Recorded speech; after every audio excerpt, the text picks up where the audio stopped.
नवरात्रि का वेला है और सभी भक्त नाना प्रकार से लगे हुए हैं माँ को रिझाने में, पूजा पाठ करने में।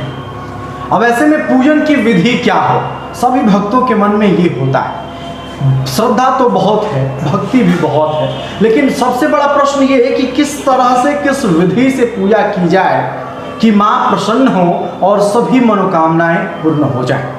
बहुत सारे प्रश्न लेकर के हम अभी इस इंटरव्यू की शुरुआत कर रहे हैं और इंटरव्यू में चर्चा के लिए हमारे साथ हैं आचार्य सत्यानंद शास्त्री जी। बहुत बहुत स्वागत है आपका हमारे चैनल पे बाबा। बहुत बहुत हम आभारी हैं सौरभ जी। और न्यूज़ सुपर 7 में आकर के बड़ा अच्छा लगा। इस प्रकार के प्रकल्प को आप साधित कर रहे हैं।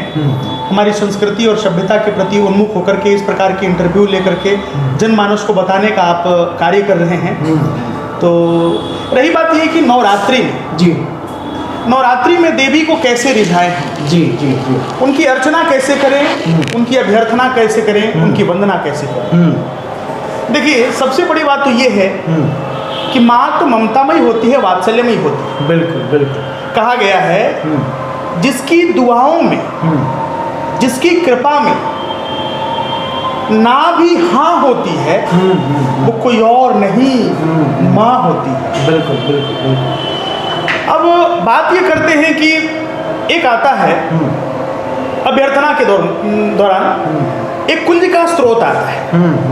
कुंजिका का मतलब होता है चाबी। ब्रह्मांड में शक्तियों की रश्मियां प्रवाहित होती रहती है।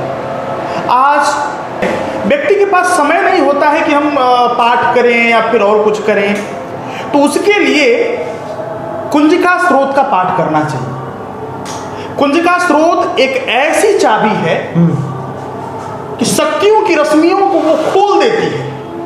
ऐसा उसमें वर्णन है कि कुंजिका स्रोत का पाठ करने से दुर्गा पाठ फल की प्राप्ति होती है और यह अत्यंत गोपनीय है। यह सबके लिए, यहाँ तक कि देवताओं के लिए भी बड़ा दुर्लभ है। तो इस नवरात्रि में हम यही संदेश देना चाहेंगे कि भाग दौड़ भरी जिंदगी में कम से कम आप और कुछ करें या ना करें, बहुत कम समय लगता है। आप कुंजिका स्रोत का पाठ करें। उसमें जो शब्द और उसमें जो मंत्र है अपने आप में साइंटिफिक सिम्टम्स से परिपूर्ण है, भरा हुआ।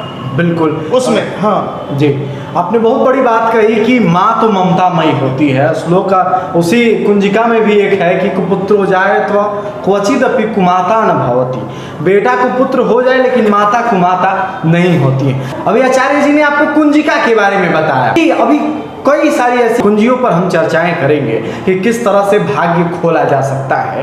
तो अभी हमारे साथ जो है पंडित जी, वो आपको बताएंगे कि अब आगे सप्तमी, अष्टमी और नवमी किस तरह से पूजा की जाए कि भाग्य खुल जाए, भाग्य चमक जाए और माँ देवी की, दुर्गा देवी की कृपा आप पर अनवरत बरसने लगे। तो अगला सवाल यही होगा कि किस तरह से आखिर पूजा की जाए, क्योंकि बस 3 ही दिन है हमारे पास, सप्तमी, अष्टमी और नवमी।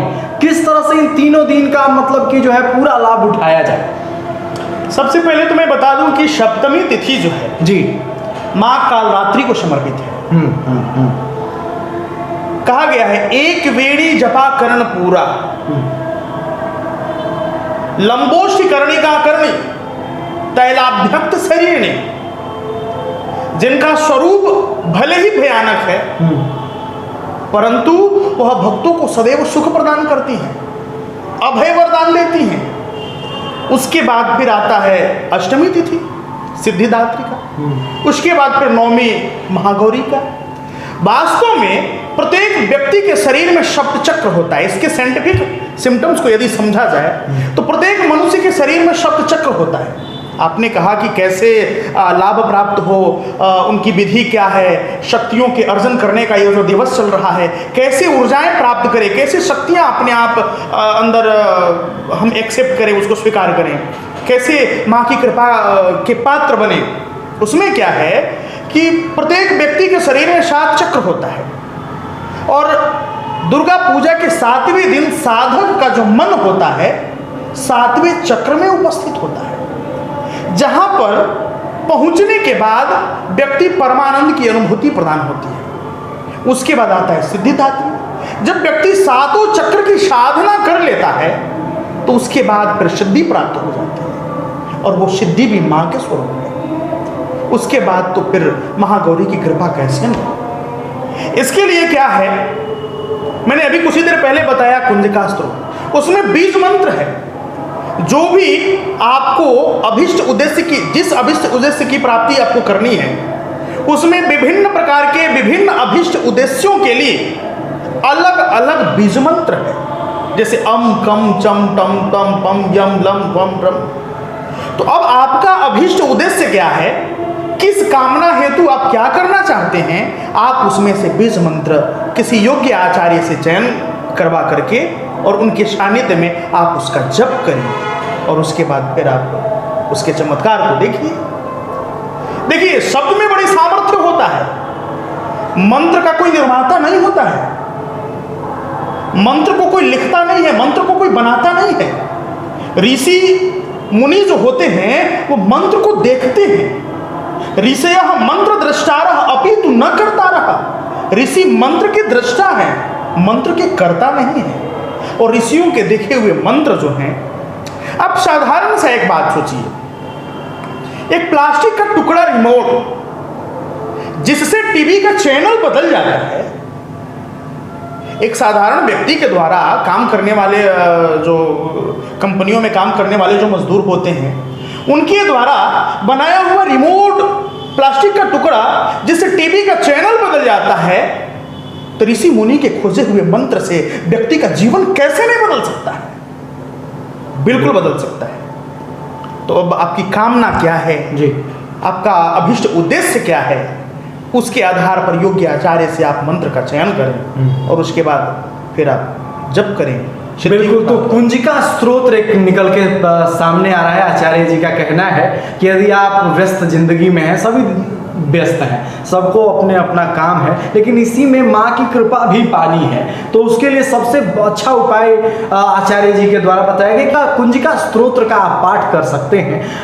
एक और मेरा अंतिम सवाल होगा चलते चलते कि माँ जो आपने बताया कि बड़ी कृपामयी होती है, तो कुंजिका स्तोत्र के अलावा और भी क्या क्या मतलब भक्ति में हम शामिल कर सकते हैं? जैसे कि हम लोग पुष्प अर्पण करते हैं, या फिर जो विधियां होती हैं, कलश स्थापन अभी हुआ है, तो कलश के विसर्जन पे हम बात कर लेते हैं थोड़ा सा कि किस तरह से किया जाए ताकि हमारी जो सारी 9 दिन का पूजन है वो संपन्न हो सके। देखिए, अब पूजन पद्धति भिन्न भिन्न होती है, सबकी पूजन पद्धतियाँ अलग अलग होती है, सबके अभ्यर्थना करने का जो अंदाज होता है अलग अलग होता है। आप किसी भी तरीके से कलश स्थापन से लेकर के कलश विसर्जन तक करिए, परंतु उसमें क्षमा याचना जरूर कर लीजिए। क्षमा याचना से देवी अत्यंत प्रसन्न होती है। आप, क्योंकि देवी बड़ी जल्दी प्रसन्न होती है, उनको प्रसन्न वरदा भी कहा जाता है, प्रसन्न होकर के वर को प्रदान करती हैं। आवाहनम न जनामि नैव जानामि पूजनम यद पूजितम मया देवी परिपूर्णम तदस्तु में। मैं आवाहन नहीं जानता, मंत्रहीनम क्रियाहीनम बुद्धिहीनम सुरेश्वरी। मंत्रहीन हूँ, क्रियाहीन हूँ, बुद्धिहीन हूँ, हे सुरेश्वरी मुझे मेरी अभीष्ट कामना सिद्ध करो। आप किसी भी विधि से, किसी भी प्रकल्प से आप कलश की स्थापना कीजिए, वैदिक पद्धति से करें तो अत्यंत उत्तम है। वैसी पद्धतियाँ बहुत सारी है, पुराणोक्त पद्धति है, और साउथ के लोग अलग परंपरा से करते हैं। वैसे पारंपरिक अलग अलग लोग परंपरा में जिसको जैसे होता है वैसे करता है, परंतु विसर्जन जो करते हैं, विसर्जन के बाद आप क्षमा याचना जरूर करें। बिल्कुल। तो क्षमा याचना का बड़ा ही महत्व आचार्य जी ने आपको बताया है। किसी भी विधि से आप स्थापना कीजिए, विसर्जन कीजिए, लेकिन माँ भगवती से क्षमा याचना जरूर कीजिए, माँ बड़ी जल्दी प्रसन्न होती हैं, जैसा कि आचार्य जी का कहना है। आचार्य जी, मेरे भक्तों को ये बताइए, जो चैनल से भक्त सुन रहे हैं, कि जो ये 9 दिन माँ की पूजा की जाती है और एक अन्य दिन जो 9 दिन के अलावे, अब जैसे कि खत्म हो जाएगा दशहरा, उसके बाद तो कितना महत्व होता है इन 9 दिन में पूजा करने का, और फिर इन नवरात्रि के अलावे जो दिन हैं उनमें पूजा करने का, 9 दिन में पूजा करने का महत्व कितना है? देखिए, होता क्या है, ब्रह्मांड में शक्तियों की रश्मियां प्रवाहित होती रहती है, और ऋषियों ने, मुनियों ने एक विशेष प्रकार का प्रकल्प साधित किया है। ये जो 9 दिन जो है, ये शक्ति उपासना का पर्व जो माना जाता है, ये प्रत्येक नक्षत्रों के 4 चरण होते हैं और व्यक्ति जीता है भले ही धरती पर, लेकिन संचालित ग्रहों और नक्षत्रों से होता है। हमारे दूरदृष्टा ऋषियों ने ये 9 दिन को जो बनाया है, काफी दूरदृष्टि रख करके, विशेष चिंतन और मनन करके ये 9 दिन को अभिहित किया है शक्ति उपासना के रूप में। बिल्कुल, तो शक्ति तो दर्शक हमारे सुन रहे हैं, भक्त ये जानना चाहते हैं कि सिद्ध कुंजिका स्तोत्र तो एक आपने बताया, इसके अलावा कौन सा ऐसा एक आध मंत्र और भी गुरुजी बता देते जिनको हम लोग रास्ते में चलते चलते भी गुनगुनाते रहते, काम करते भी करते तो हमारा जो है मनोकामना सिद्ध होता, माँ देवी प्रसन्न रहती। देखिए, एक सबके कल्याण के लिए एक मंत्र है, ओम जयंती मंगला काली भद्रकाली कपालिनी दुर्गा क्षमा शिवा धात्री स्वाहा स्वधा नमोस्तुते। ये महामारी आदि के नाश के लिए है। आपको पता होगा कि पिछले के पिछले साल पूरा देश ही नहीं, पूरा विश्व कोरोना जैसी महामारी से जूझ रहा था। तो हमारा जो संकल्प है, केवल स्वार्थ के वशीभूत न हो, विश्व कल्याण के लिए।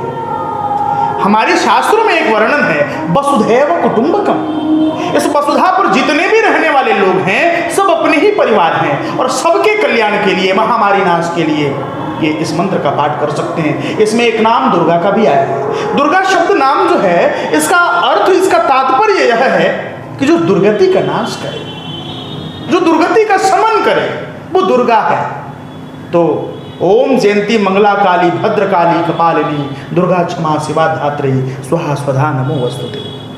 बिल्कुल, तो हम लोग मंत्रोच्चारण के बीच में हैं और इस बातचीत की कड़ी को खत्म करने का मेरा मन नहीं है, क्योंकि आचार्य जी से बहुत सारे ज्ञान हमको भी मिल रहे हैं और हमारे दर्शक भी जरूर लाभान्वित हो रहे हैं आपके इन मंत्रों से। तो हम चाहेंगे कि अब इन मंत्रों के साथ हम समापन की, क्योंकि समय बहुत कम है और जो है कि सबसे जो इस बातचीत से सामने निकल करके आई है, हम आपको समरी बता देते हैं कि आचार्य सत्यानंद शास्त्री जी का ये कहना है कि सिद्ध कुंजिका मंत्र का पाठ करिए, स्तोत्र का पाठ करिए, सब कुछ सिद्ध होगा। क्योंकि कुंजिका है, जैसा कि इन्होंने ही बताया, वो कुंजिका है, भाग्यों की कुंजिका है। तो आप जुड़े रहे न्यूज़ सुपर 7 के साथ हर चीज़ों पे, चाहे वो पूजा पाठ की विधि हो, चाहे वो चुनाव हो, चाहे वो कहीं दुर्घटना हो, चाहे इसके अलावा कई समस्याएं हैं, कुछ भी हैं, सारी खबरें आप हमारे न्यूज़ सुपर 7 के माध्यम से देखते आ रहे हैं और हमारा वादा है कि आगे भी दिखाते रहेंगे।